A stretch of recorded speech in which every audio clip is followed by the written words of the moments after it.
Vous êtes sur lecture non classée. Ici, la SF, c'est du sérieux.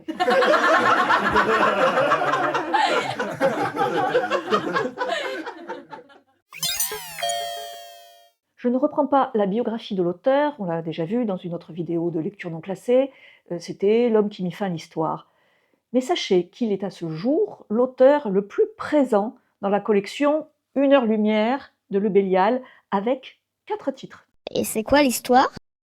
Franny Fenway, âgée de 14 ans, vit seule dans un abri aménagé dans un arbre, à l'écart du village de Bow-under-Row après la mort de sa grand-mère adoptive, Prudence. Elle survit en suivant les règles techniques et éthiques que Prudence lui a enseignées. L'électricité est présentée comme une ressource vitale et mystérieuse. Elle est fournie par la ville mobile, mais les habitants ignorent comment elle est produite, ce qui lui confère un aspect presque magique et en fait un symbole de pouvoir. Elle devient un lien entre le passé technologique et le présent post-apocalyptique. Elle représente à la fois la survie et le mystère d'un monde ancien, perdu, où les livres, devenus incompréhensibles, sont des reliques du passé. L'arrivée d'un fugitif dans son abri marque le début de l'évolution de Franny. Cet homme lui promet de lui dévoiler des secrets des pilotes des cités mobiles en échange de son aide. Ils vont devoir échapper aux poursuivants humains et aux créatures biomécaniques. Franny a sorti de son sac un petit paquet de papier bulle qu'elle déroule, exposant une file de perles de verre, munies de 2 longs appendices métalliques. On croirait voir des araignées d'eau difformes. La tenant par les pattes, elle en brandit une pour l'étudier avec attention. « Je les appelle des os d'œil, dit-elle. On en retrouve dans plein de machines anciennes. Ils sont minuscules. Une gorgée de courant suffit à les faire briller, époque un peu. Ça devait aider à éloigner les gardiens. D'après les sorts d'histoire, les anciens avaient tellement d'électricité, que leurs nuits étaient aussi claires que leurs jours. Elle a du mal à le croire, mais les os d'œil sont bien aveuglants, donc il s'agit peut-être pas d'une exagération pure et simple. Les gardiens sont apparus après la fin du monde, dit Santamon. Les anciens n'en avaient pas. Franny hausse les épaules. Comment peut-il en être sûr? Les os d'œil devaient les aider à éloigner les monstres qui les terrifiaient la nuit. Franny est confrontée à de nouvelles expériences qui remettent en question sa vision du monde. Son périple culmine avec la découverte de la vérité. Celle-ci va transmuter sa compréhension de l'univers. Malgré les difficultés et les révélations troublantes, elle démontre une endurance remarquable. Cette détermination atteint son apogée dans la scène finale, où elle refuse de s'avouer vaincue. L'évolution de Franny Fenway illustre l'un des thèmes centraux de Camus. Nous sommes définis par notre récit personnel.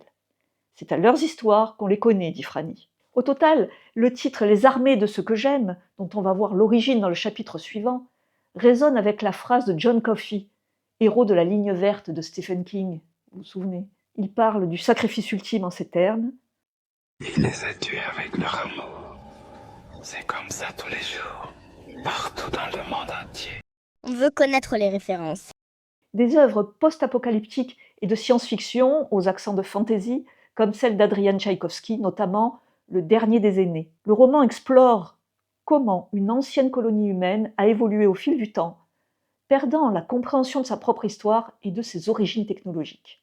La collision fantasy-SF illustre parfaitement la troisième loi de Clarke, Arthur C. Clarke.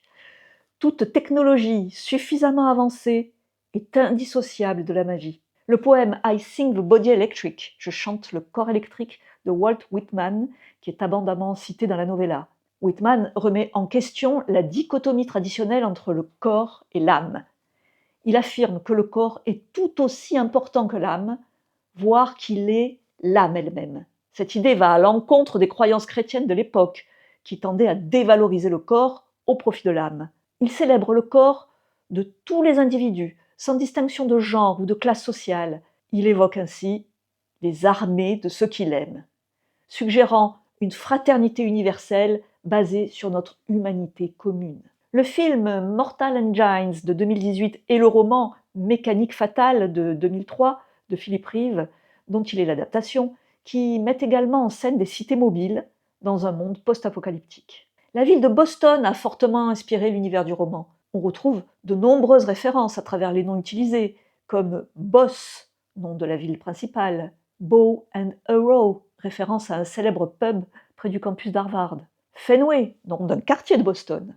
Avant de poursuivre, pensez à vous abonner, à vous rabonner, à mettre un pouce en haut, un commentaire en bas, et pas l'inverse. Dis-nous quels sont les thèmes. Le roman aborde l'importance des histoires et de la narration, le pouvoir des récits et leur nécessité pour les êtres humains. Franny a une passion pour les histoires qu'elle tient de Prudence, sa grand-mère. Bien entendu, la survie dans un monde post-apocalyptique, mais aussi la quête d'identité et sa construction à travers les histoires que nous racontons sur nous-mêmes. La technologie, comme nous l'avons vu, considérée comme magie, la résistance et l'espoir, car Franny incarne une foi inébranlable en un avenir meilleur. Dis-nous en plus sur la structure. Il s'agit d'une novella, ce qui signifie qu'il s'agit d'un récit plus long qu'une nouvelle, mais plus court qu'un roman. Il fait partie de la collection Une heure lumière chez Le Bélial et compte environ 100 pages. Il est suivi d'une nouvelle poétique, Alter, pour des raisons éditoriales expliquées en avant-propos. Au revoir, à bientôt et n'oubliez pas, la littérature SF. C'est un dieu. I'll make you move like your boots are on fire.